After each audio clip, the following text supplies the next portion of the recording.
His satirical, affectionate view of British society has won him fans around the world. Martin Parr's best known for his vibrant colour prints, yet the photographer took a gentler, more monochrome approach to these early images of Ireland.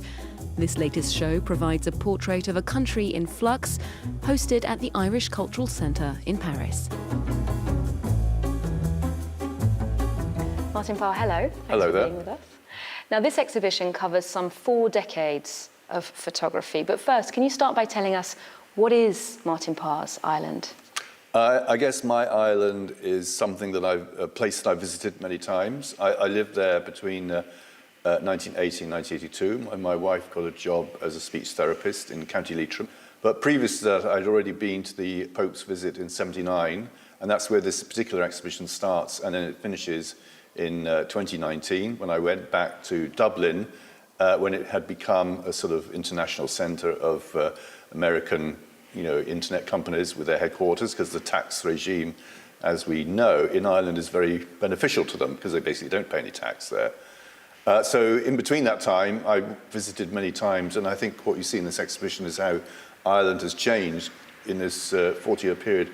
It's a very dramatic change. You wouldn't, it's quite extraordinary. I don't think that I can think of any other country, possibly Albania, that has changed as dramatically as Ireland has in a 40-year period. And as someone who was observing that massive change in this country over that time, what would you say were the major social or cultural forces that were shaping that change? What was the biggest change? I guess the biggest change was the demise of the church, because back in '79, 2/3 of the population went to see the Pope during that visit. And 30 years later, when the next Pope came, only 1/3 of the people of the country showed up. Still a lot.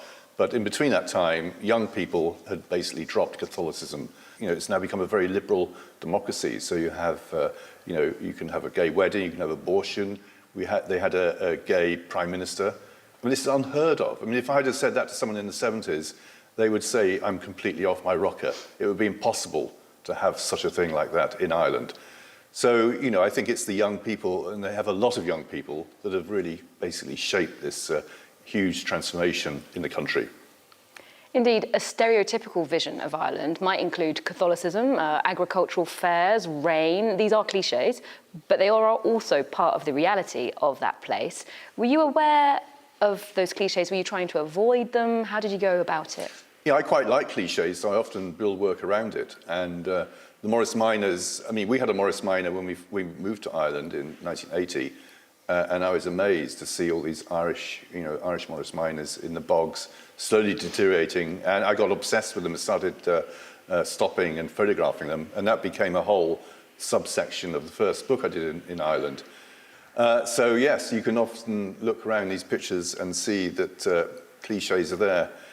So I did a series of pictures of bungalows in the sort of early 80s. That was the first sort of hint of the Celtic Tiger, as they called it.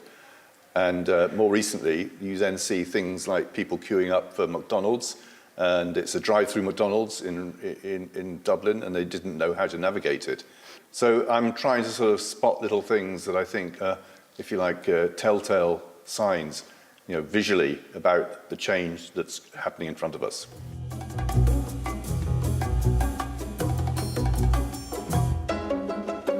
Now, more recent fans of your photography would associate your work with bright, saturated colour, but many of these earlier photographs are in black and white. Tell us about that choice. Well, I guess in the 1970s, when I started out as a photographer, if you're a serious person doing documentary, you're almost obliged to work in black and white.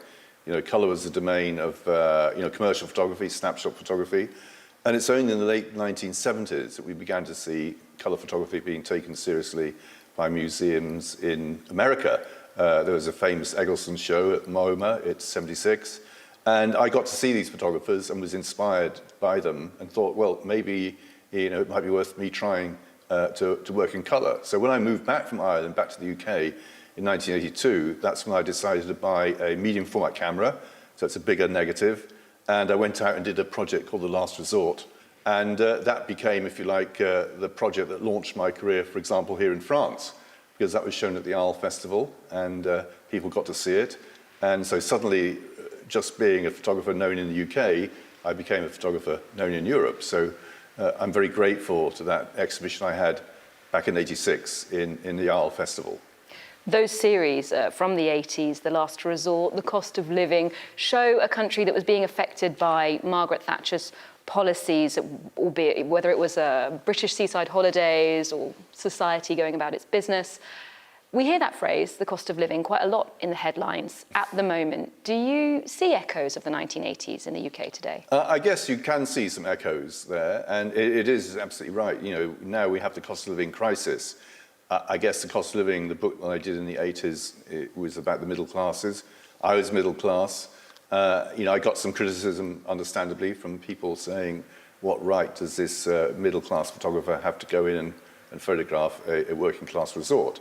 So it struck me that I should actually do some work around my own class, because photographically they were the least represented of all the classes. And I think, you know, times are going to be tight the next few years, we all know. And it's made worse by Brexit, which of course is a terrible thing that's happened to us. We have no control over that. And we just have to tolerate it and hope we can get through it. Another series you made put conspicuous consumption, wealth, luxury under the microscope.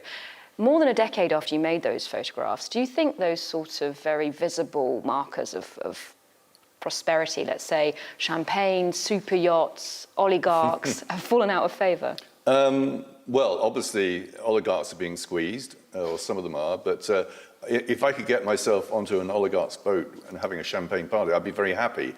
Unless you've got some right good contacts, I don't think this is going to be possible.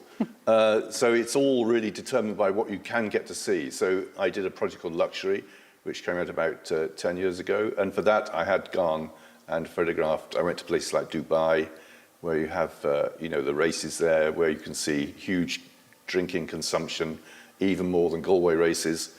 You have another show on here in Paris at the moment. That's at the Henri Cartier-Bresson Foundation, and it puts your work in dialogue with his. It's called Reconciliation. Now, I believe that Cartier-Bresson saw your work in the 1990s, and it wasn't maybe his thing, perhaps. Can you explain? You're absolutely right. No, he came to an exhibition of mine called Small World. This is when I was working around tourism. In 1992, he came in, he got quite angry about it, and went home that night and delivered this sort of urgent fax saying, I can see that you're from a completely different planet. And when I got this fax from him, I thought, this is great, actually. But I replied back to him, yes, I can see your viewpoint, but why shoot the messenger? And after that, Martin Parr, his wife, invited me round to lunch, and we sort of made up, and we were friendly ever since then.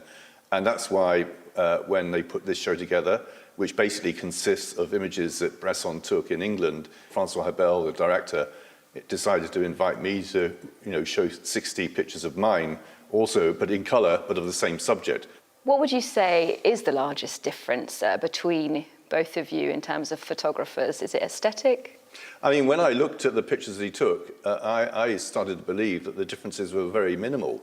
It's the fact that I was shooting in colour is quite different to his black and white, but we were interested in the same things. You know, we're looking at people enjoying themselves, we're looking at people working in factories, so the sensibilities are much closer than you'd ever imagine.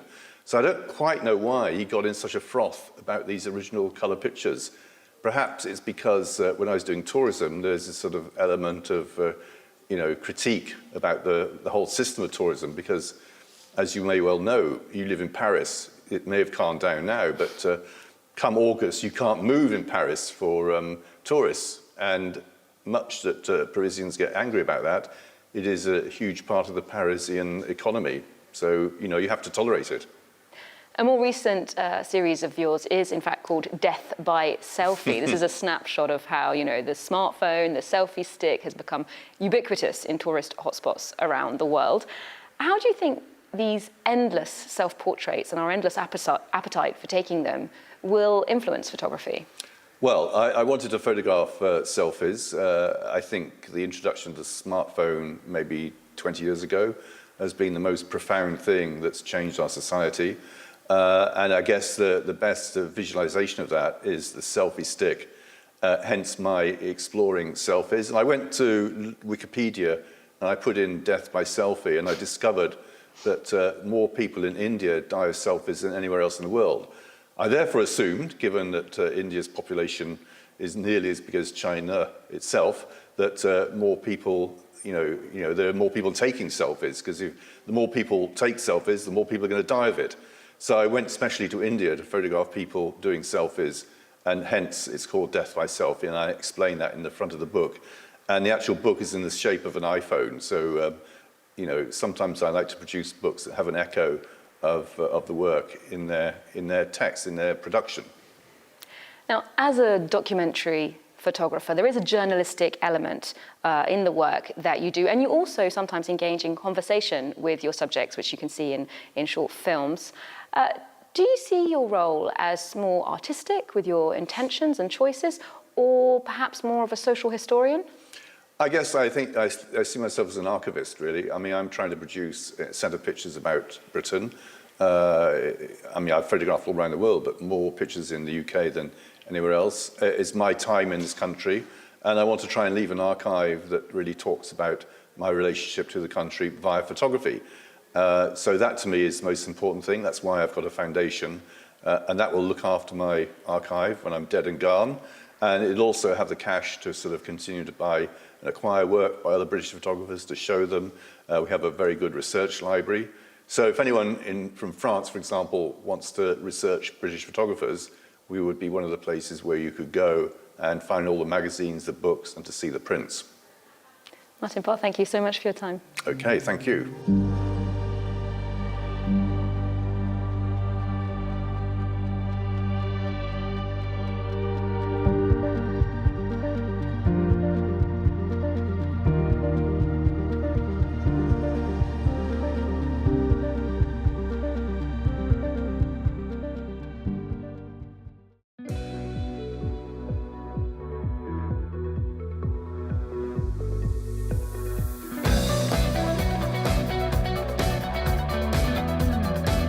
France 24, every art form. Liberté, égalité, actualité. Special events. Join us for in-depth coverage of the greatest sporting competition. Around the world, fans can barely contain their excitement. In Qatar, the launch is just around the corner. Adrenaline and emotions are sky high. Get World Cup fever on France 24 and France24.com.